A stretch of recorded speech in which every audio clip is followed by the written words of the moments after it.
Thanks very much for joining us. My name is Tom Boy. Our sign language interpreter tonight is Susan Thuku. The question we're asking tonight, the day that the world, they are called to decriminalize attempted suicide. The question is it to commit suicide or is it death by suicide? Let us know what your thoughts are on our socials at KBC Channel 1 on all those platforms on social media, and we will, if we have time, sample one or two at the tail end of this live broadcast. Now, let's begin with an update on that Endarasha fire story.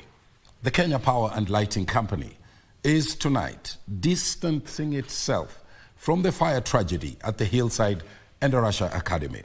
The power utility firm says that none of its power lines or connections were found to be faulty during its assessment on what could have triggered that inferno. This even as the multi-agency investigation team continues to comb the ill-fated dormitory for clues on what could have caused that fire. That report opening our coverage tonight.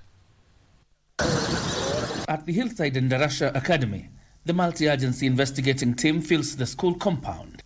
It is the fifth day of piecing together links that will finally answer the puzzle in the minds of parents over what transpired on the fateful Thursday night.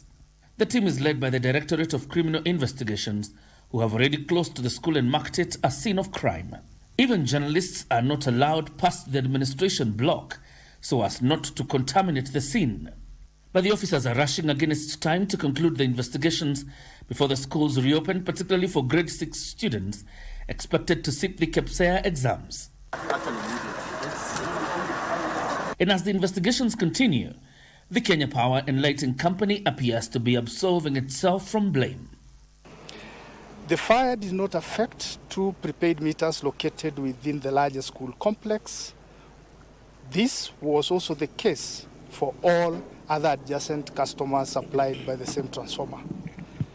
The conclusion, based on the findings of the preliminary analysis of our protection systems from the meter box to the substation, where the medium voltage line serving the school emanates from, we have ascertained that there was no link between the cause of the fire and the fault on our network as alleged in a section of the media reports.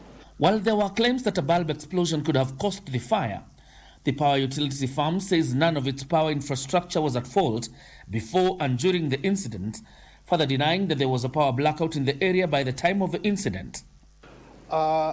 Issues to do with fire, being an active investigation going on, the fire experts can tell us because different fires have different impacts, reaction times and all that. We may not be able to conclusively talk about it. The autopsy for the 21 victims of a tragedy commences Wednesday morning, an exercise that will be led by the government pathologist. The exercise was preceded by the collection of DNA samples on Monday, with DNA matching exercise expected to last for a month.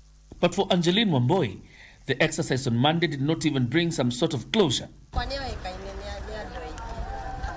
Instead, it opened another chapter of anguish in her life. Despite her participation in the DNA sample collection, Wamboi claims her 11-year-old son Robinson may have survived the fire. Kulingana venye walituelezea ni kweli, wanasema mahesabu yenye wanasema ni kama ilihesabika, lakini sasa siko sure, bado sijakubali kwamba mtoto wangu ameenda, sababu sasa unapewa information kwamba mtoto tulitoka naye na yule ni classmate wake, si ati ni mtu ana ni mtu ati hamjui ama hawasomi, wanasoma class moja. She claims several children have corroborated information that her child had escaped the fire unscathed, but without any clothes. Venye nilisikia moto iliwaka, nilitumana, sistangu anakaa hapa Nyeri, mimi nakaa Mombasa. So nilituma sistangu na akatoka na akaenda kule, lakini bado hakupata mtoto. Lakini kuna mtoto wa classmate wake alikuwa anasema kwamba walitoka na huyo mtoto na hata wakapewa blanketi pamoja, wakajifunikia. Though yule mtoto mamake haishi bali, so mamake alipotokezea akaita mtoto wake, wakaenda na mtoto wake, na hawakujua kama wagu wamebaki kwa class gani, sababu waliambiwa waingie class B. Wamboi hopes the coming days will accord her respite and put a smile back on her face by reuniting with her son. As the multi-agency team investigating the fire tragedy at the Hillside Endarasha Academy continues to piece crucial evidence that could lead towards what transpired on that fateful day, the revelation by the Kenya Power and Lighting Company that none of its supply lines or connection can be blamed for the tragedy leaves the investigation team with two options: to look into the solar power connection or foul play.